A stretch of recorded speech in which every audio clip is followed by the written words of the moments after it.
Hello and welcome to the Amazing Studios Production Podcast. I'm Cliff Baumgartner. And I'm Peter Scheibner. Welcome, Peter. It's good to be here. This is a different setup for us. It is. So we've been kind of getting some feedback from our audience, and we're finding out that really people just want to listen to us, which is fine by me because I don't necessarily want to be seen. Yeah, good for them. They don't have to look at our faces anymore. You know, it's a privacy thing for me. I'm big into the whole, if they can see my face, they can get all of my things that I own. So this is actually better for me. Yeah, if you guys have been listening to the audio, don't worry, nothing will change. Actually, it will get better because we have a better recording setup now that we're not trying to shoot it. If you're used to watching us on YouTube, don't worry, we will be posting the audio versions to YouTube. There just won't be any accompanying video, but, you didn't really need to look at us staring at each other for 45 minutes anyway. So everything will stay the same. It's just kind of how we're doing it. And it gives us more time to develop the podcast itself, talk a little bit longer, be a little bit more freeform, and also it saves us time on the back end because Brandon, our producer, who you guys have met, was having to spend a lot of time editing these every week, and as our schedule gets busier and busier, that's harder. Because this is actually October is probably the busiest month in Amazing Studios history, right? Yeah, it's right up there. Yeah. And honestly, folks, this was the design of this podcast was to be something that kind of evolved, and you're going to see more iterations of this as we move forward. This isn't going to be a constant, always the same thing. We want this to kind of grow with us as we grow. So, some future iterations of this may turn into more of a behind the scenes if we're on, feature film shoots. This may turn into more of a treatise on Hollywood and what's going on there. It may be more technical. It may be more informal. It's going to go through several changes. So this is one of the changes that we're experimenting with. Well, it's like we said before, the whole point behind this podcast is for us to grow and to learn as filmmakers and artists, and to talk with people and put stuff out, talk with the community, and so we can all learn together. So that's our primary mission. That's what we are trying to do here, and we're happy for those of you who are joining along. So, also, it means I can do this in my underwear, which is great. Luckily for the people watching live on the internet right now, Peter is not. If you don't know, we live stream all of our episodes on Meerkat. You can follow me on Twitter at Cliff Baumgartner, and watch us on the live stream. I always put out an update whenever we're recording. But Peter, I'm excited because this is a big movie weekend. Mm-hmm. We are hot in the middle of movie season, and it has not disappointed so far. Well, and I feel like honestly this year more so than previous years, there's more. And it's sooner. Mm-hmm. Usually the hot movie season starts, you get one surprise in October, and then you get several good films in November, and then a bunch in December. Yeah. But this year, we've got a bunch in October, a bunch in November, and even more in December. It's one of the best movie years I can remember in a while. Mm-hmm. I mean, everything so far, I haven't had anything that I was waiting for disappoint me. Right. The Martian was fantastic. I'll be talking about Sicario here in a minute, and I mean, I absolutely adore that film. Black Mass was one that's been on my list for a while, and it was just incredible. So I am looking very forward to this weekend is Crimson Peak, which looks like a very it honestly, Del Toro. Yeah, it's Del Toro. So I don't know, it's an American horror film. Mm-hmm. I don't know how many tropes they're going to play into. I don't know what the film itself is going to be, but his films are immaculately crafted, and this looks like a moving piece of art. It really looks incredible. You know what's incredible about watching the trailers of that? You know what it reminds me of? Is Alice in Wonderland. Yeah, I can see that. It has Maya Wachowski in it, so same actress, but the almost the artistic design and the lighting and the way that just the feel of the sets, it feels like a dark Alice in Wonderland. Yeah, and it also reminds me a lot of the old Hammer horror films because they have the big spooky old house, and it feels like a throwback in a lot of ways, which I'm excited because I know that Del Toro loves that stuff. Think of it like this. If you were to add color to Tim Burton.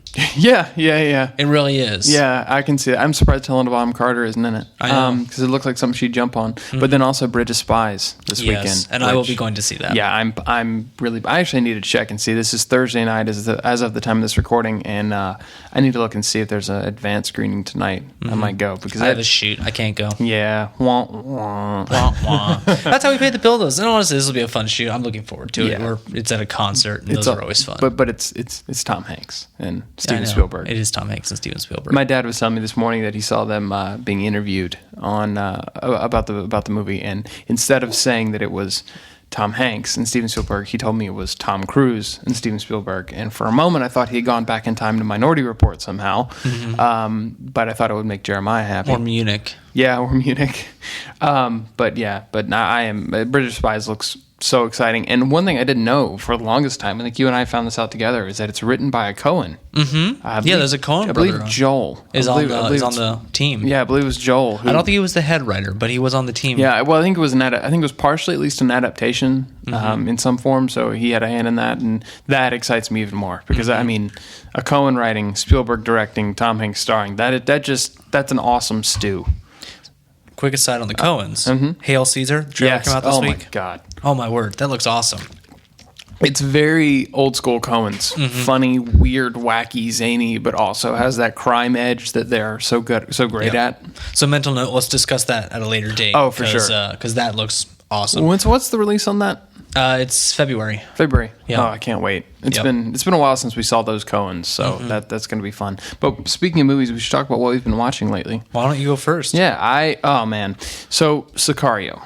It's a movie we talked about briefly, I think, in our movie grab bag episode, whatever we ended up calling it, a month or two ago. But it's a movie that kind of snuck up. Because I only knew about it because I'm a nerd and stalk Roger Deakins' IMDb page. And I saw it on his page months and months ago. There was no poster. There was no information. I had never heard of the film. It was very vague in the description. And it kind of seemed like some sort of indie film or something. I wasn't really sure what it was.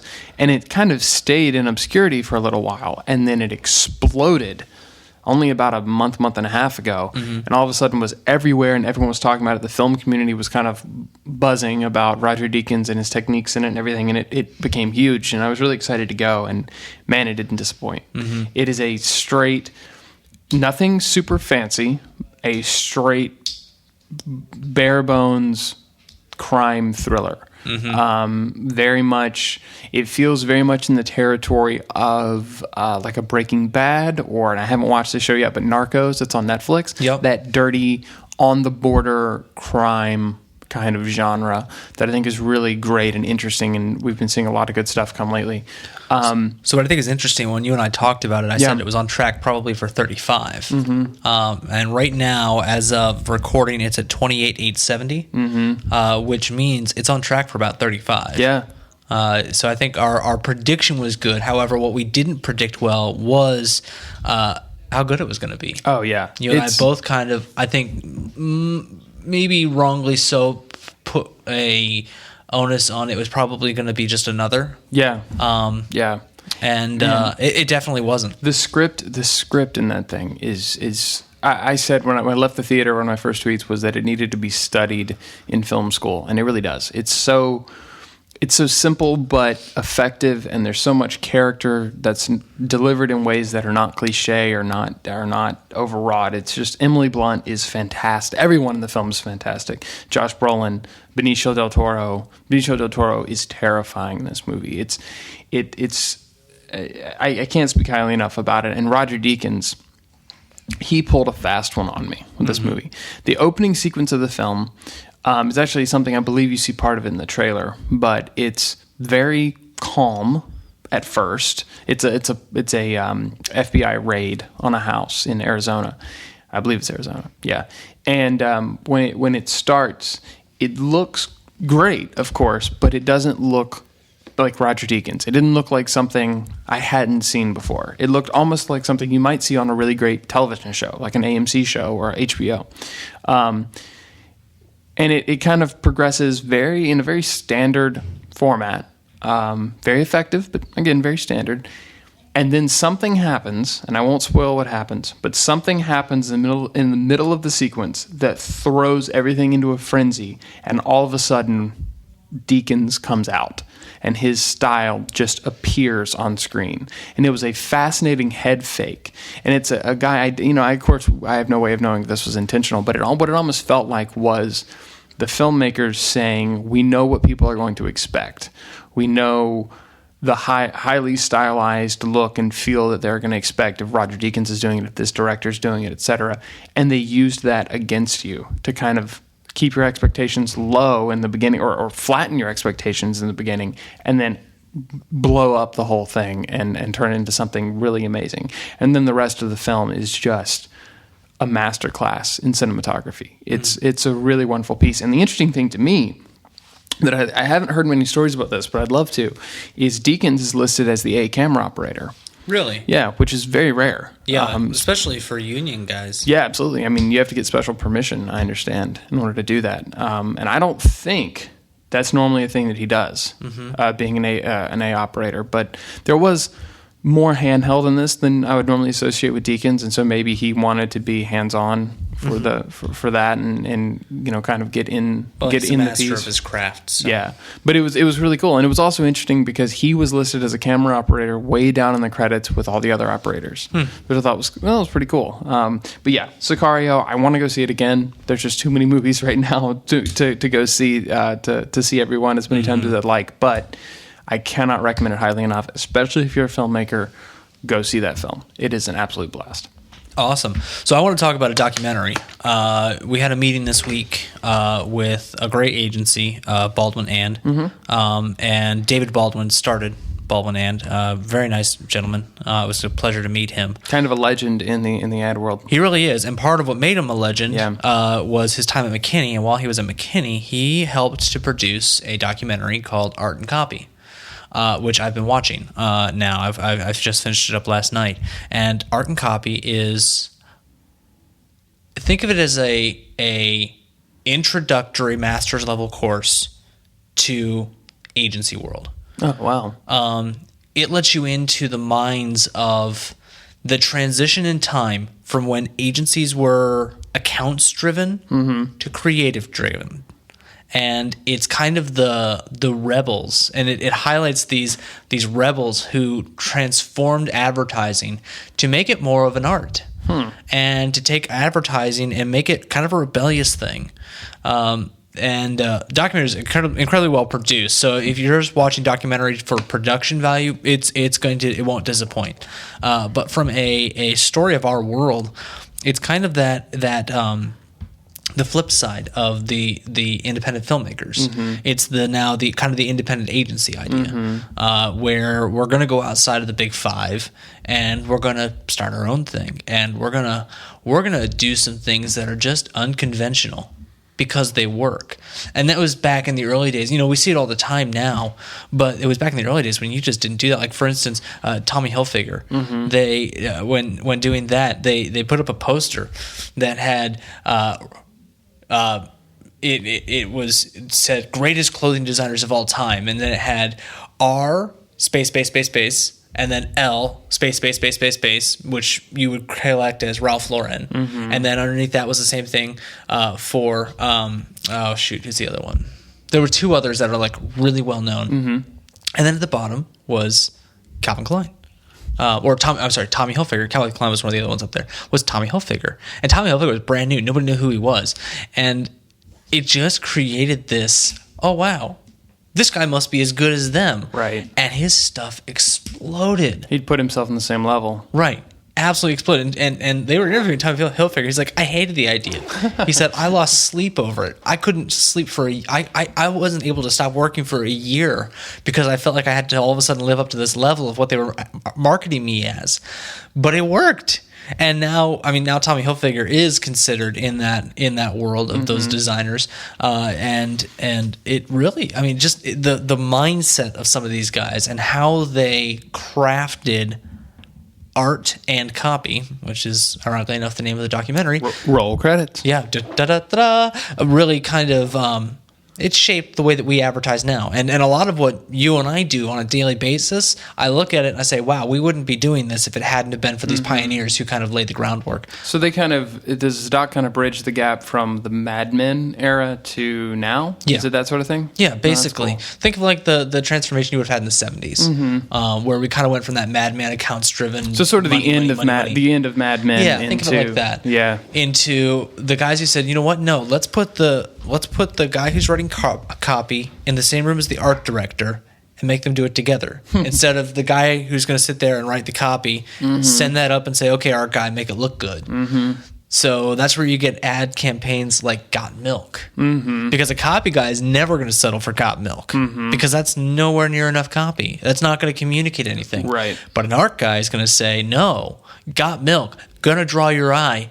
Let's just add a question mark, done. Right. And I mean, that's one of the most iconic advertising campaigns of all time. Right. It lasted for a couple decades. And we still, to this day, parody it. Oh, yeah. You can go just drive down the road. You're bound to see some bumper sticker that says, got heaven, got Jesus, got drugs, got hookers. It's all out there.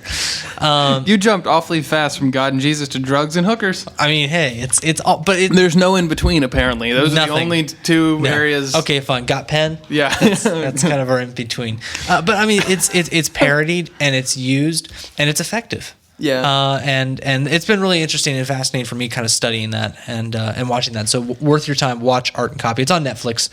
So if you have Netflix, it's free for you. That's awesome. I need to. That sounds pretty fascinating. It's it's an interesting world, and it's especially considering over the past few years what the show Mad Men kind of did for the agency world, kind of opening a door, shining a light into it. That suddenly your average Joe Blow watching TV cared about ad agencies. Mm-hmm. So yeah, that's fascinating. I need to check that out.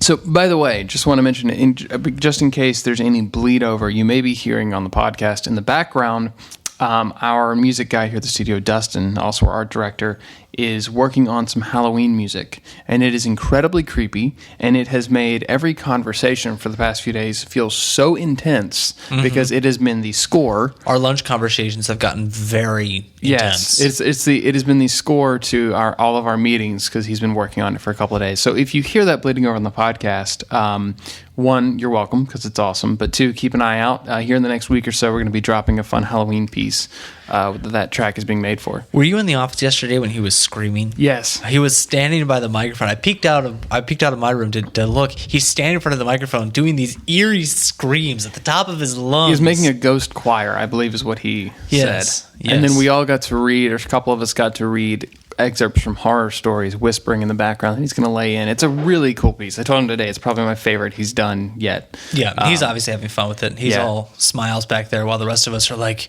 this office is getting too intense, man. He's been heads down for a while working on a website for a client, and so for him to get back to music, I'm sure is fascinating. And also, speaking of which, there's a new blog on the Amazing Studios website where Dustin is beginning a series about music creation, custom music scores for video, and kind of his process and how he goes about it.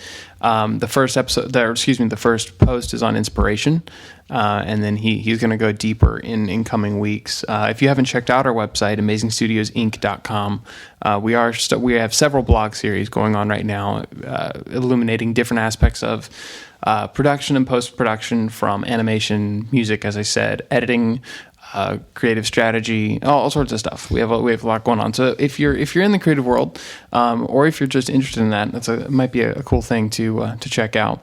But this week we are going to dive into a topic similar to something we are soon going to be discussing on the blog, about color. Mm-hmm. Specifically color theory and the way that we use it both in production, in post, in really every facet through design. But then also, for me, I've been doing some more learning recently, kind of broadening my knowledge about color grading. And it's a topic we wanted to kind of delve into.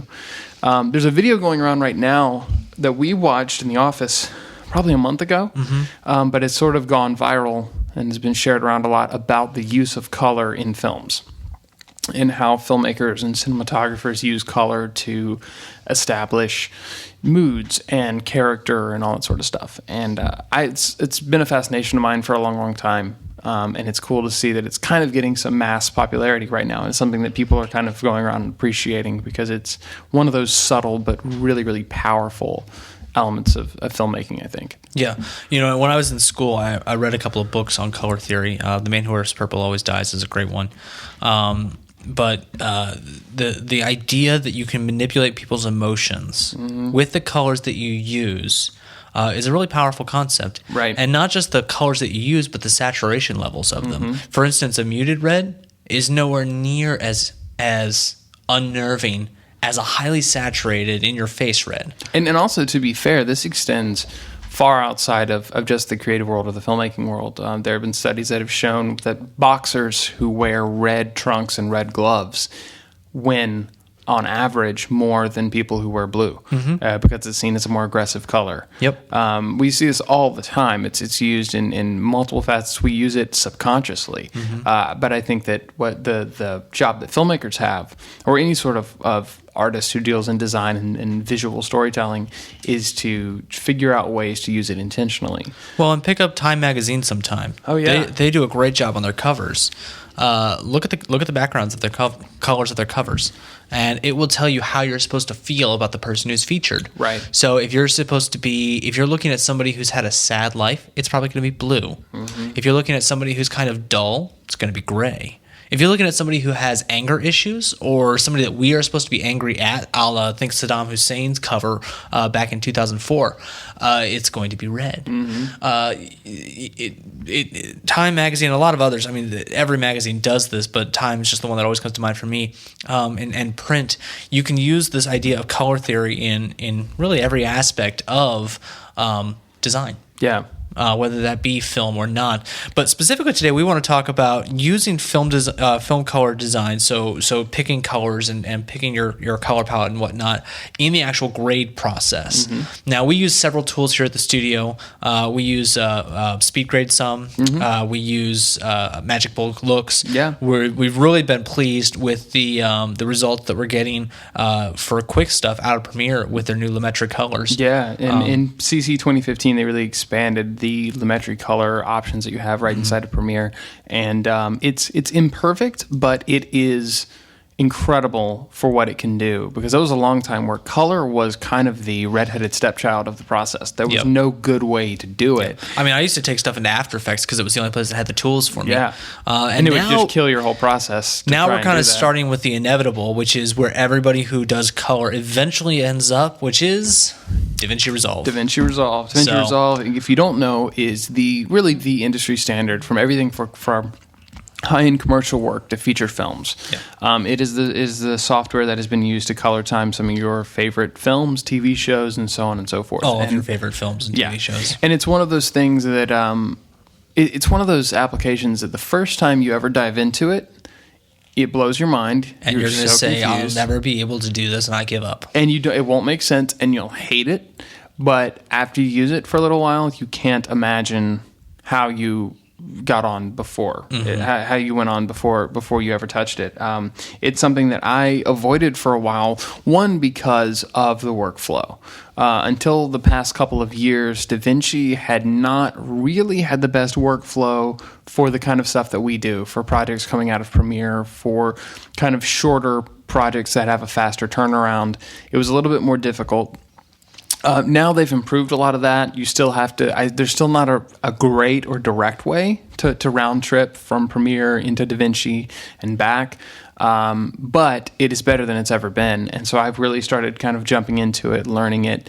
And the funny thing you find when you get into Resolve is that all of the techniques that everyone teaches that you try to emulate in Magic Bullet, or you try to emulate in Lumetri or Speed Grade or what have you, After Effects even, it's all stuff that is native to Resolve. Resolve is like coming home, and it's all there, and it all works the way it's supposed to. It's where all your stuff is. You're not trying to carry it with you. Right. Yeah, it's all there. It's all made. It's been workshopped by colorists for years and years and years. So everything is where it needs to be. Everything, if you want something to exist, it's there. They've thought about it. It's all there. It's not playing catch up. It's the master application. It really is.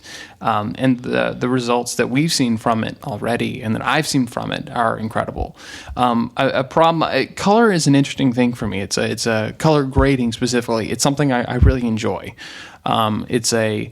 It's really an extension of the cinematography process in a lot of ways, but in a very post and story-minded way that I appreciate. And then it's also, for me, I'm the type of person, I like to see results more quickly, and to be able to sit down with ungraded, raw footage that's maybe in log or some other formats which looks awful, and then start bringing life into it and bringing character into it, and to see that end result relatively quickly is very pleasing for me just as an artist.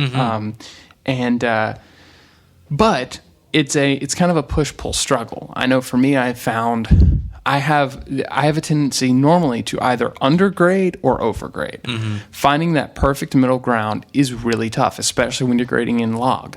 Log is a really, really difficult.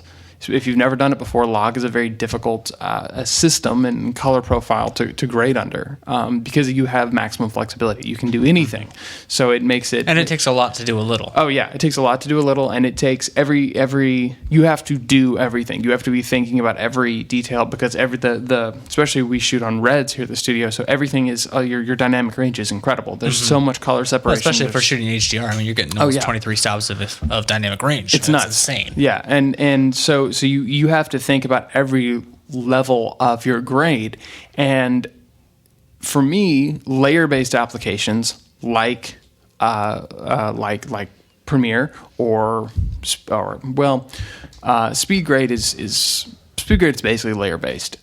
Magic Bullet, essentially layer-based.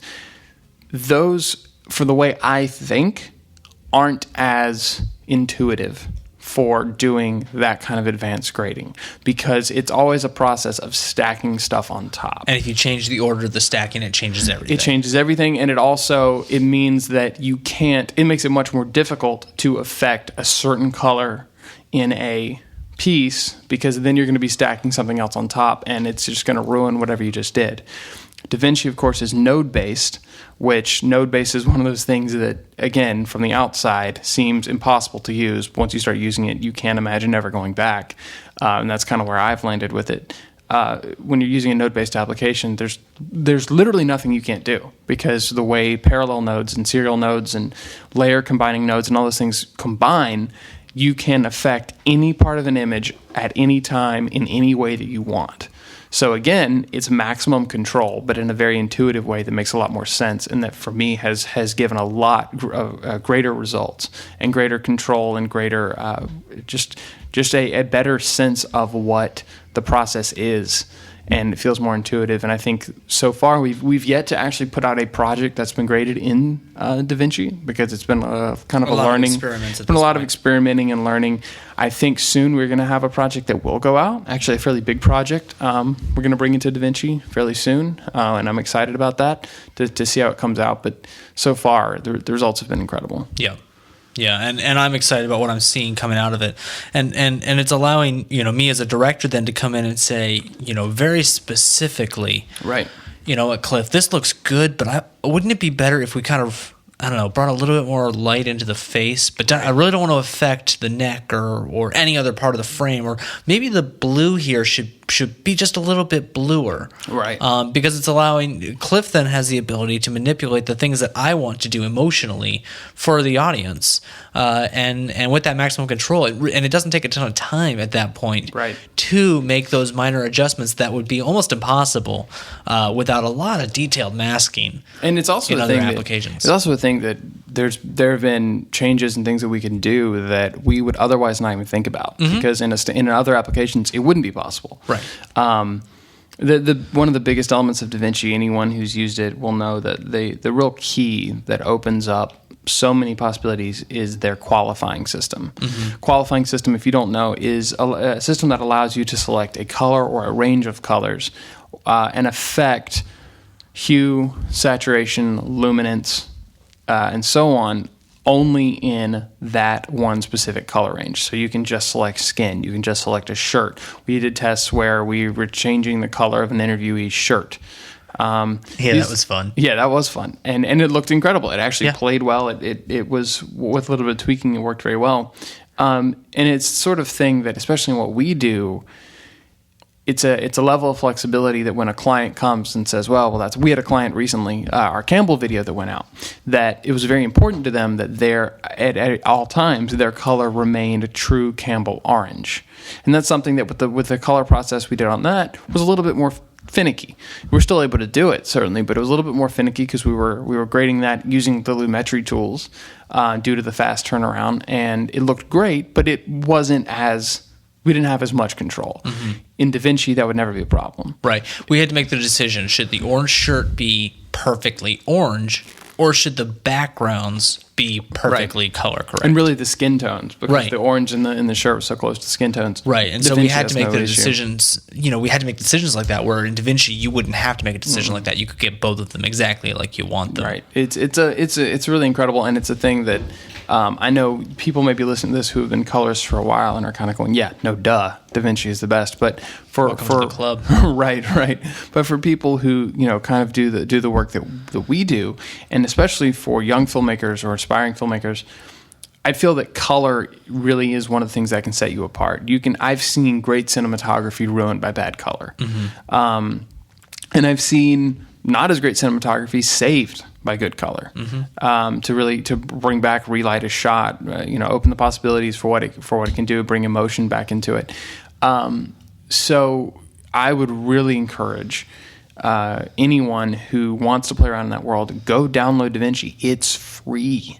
That's the most amazing thing. There's a free version of DaVinci that is the full application. There's a couple of things you don't get stereoscopic 3D. You don't get a couple of... You can't do full 4K. Right, you can't do full 4K. You can do up to 2K, I believe. But for the vast majority of people, that's still great. And it's a full editing suite, too. It is a nonlinear editor, and a good one. I actually appreciate a lot of the tools that they have. It's not as... For me, it's not as intuitive as Premiere, but I've been using Premiere for years now. So, but if you're out there, if you're a young filmmaker, go download it. It is one of the best, and kind of one of the best kept secrets, that it was there and free and ready to be used. I just dropped something. I apologize. But I cannot recommend it enough. It's helped our process significantly, and it's also been a great learning tool to push us forward in our work. So, question, because I think a lot of people listening to this, they know that we shoot on Reds, and obviously Red is well known for their ability to be easily colored and have a lot of flexibility. But a lot of people watching this aren't going to be shooting on Reds. They're going to be shooting on DSLRs or maybe a C100, and they're not going to have that same tool we have. Have you tested any? I know we shoot sometimes on a Mark III. Have you tested anything for the DSLR, and what are the results you're seeing from that? Yeah, I have. The results are great. The DSLR footage that I had for a specific project, we did not shoot in an entirely flat picture style, which is always the first key. If you want to be able to grade something in a filmic manner on, let's say, a 5D, you need to go and get a great flat cine-style type picture style that flattens out your gamma curve a little bit and gives you better dynamic range. That's going to help you later on. What I had was not shot in that mode because it was for a different use and blah, blah, blah. But so I didn't have quite as much flexibility, but even what I was able to do was quite incredible. Partially because DaVinci offers two levels of grading. They have their primary color wheels, and then they have log color wheels. Now, log, in that sense, is not what we think of as log, like if you're shooting log on a RAW format or something like that. That log is actually just very minute color controls, which is important when you're working with something like 5D footage that isn't as separated. The colors aren't as separated. Everything's a lot closer together. It's a lot harder to isolate colors. It's a lot harder to, if you're trying to get something white balanced, it's a lot more difficult because of how the color space works. But log controls allow you to get very granular with your adjustments, and I've seen great results with some of that footage. And we actually have some stuff coming up where we're going to be using a lot of DSLR and large chip camcorder type footage in DaVinci, and I'm looking forward to it because I think it's going to allow us to take that footage and really make it shine in the way that I've seen. I mean, I've seen that footage used in The Avengers, and I've always wondered, how in the heck did they get a 5D to look like that? Well, this is partly how. They just had a process. They used the process you're supposed to use. And so I'm looking very forward to it. And again, I can't recommend it enough. That's awesome. Excellent. Yeah, and I think for anybody, there's a few things as a filmmaker that set you aside. On set, it's going to be your lighting and your sound. Those are two things that will set you aside as a professional. But in post, it's going to be coloring. Because anybody can sit down and with enough time, they can get a good edit together. Anybody can go online. They can find really good tracks. MusicBed has some great tracks that make your stuff sound like it's really awesome, even if it's not. But color is one of those things. Only the professionals even think about it. Right. And only the good professionals do it. Yeah.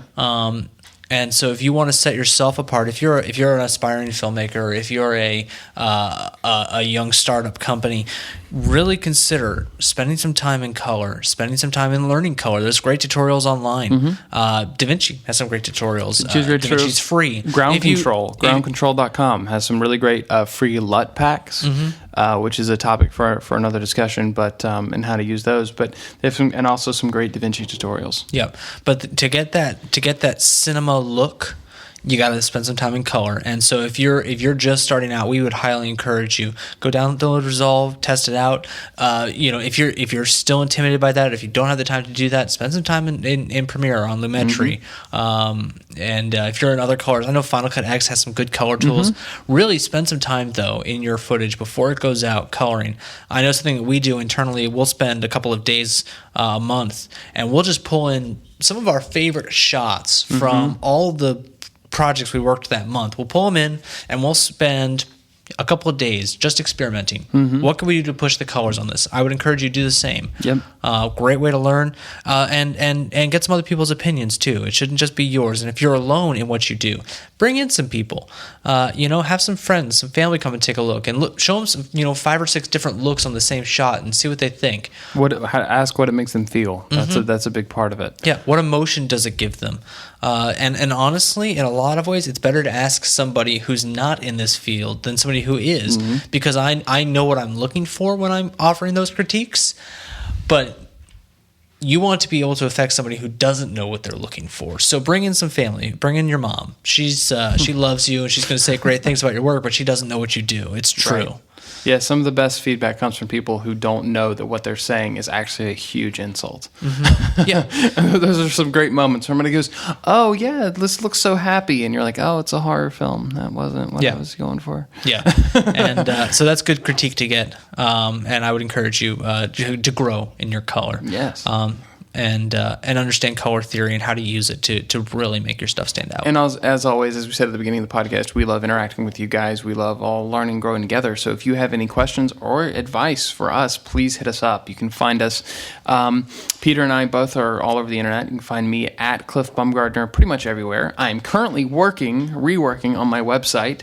I ruined it a while back when I was in school, and I'm trying to get it back up and running. So maybe in a few weeks I'll actually have a website to tout. But for now, I'm at Cliff Bumgardner on Twitter, Instagram, pretty much everywhere else. Peter, you are Peter the Director? Yep, on Instagram. Yeah, pretty much everywhere. You can find Amazing Studios. We're all over the place. We're Amazing Studios 1 on Twitter, AmazingStudiosInc.com. Again, you can find the blog, you can find all of our posts, all of our videos, and the various stuff that we do. Search AMZG TV on YouTube. If you haven't already, that's where these podcasts go up, as well as a lot of other content that we throw out there and fun stuff. A lot of cool stuff coming. As we said, October is a crazy busy month, but in the next couple of months afterwards, we're going to be having some neat stuff come out that we've been really pouring our heart and soul into, and that it's an exciting time for content that isn't just client-based. Yep. So we're looking forward to that. But until next time, for the Production Podcast, I am Cliff Bumgardner. And I'm Peter Scheibner, reminding you to craft a story worth hearing.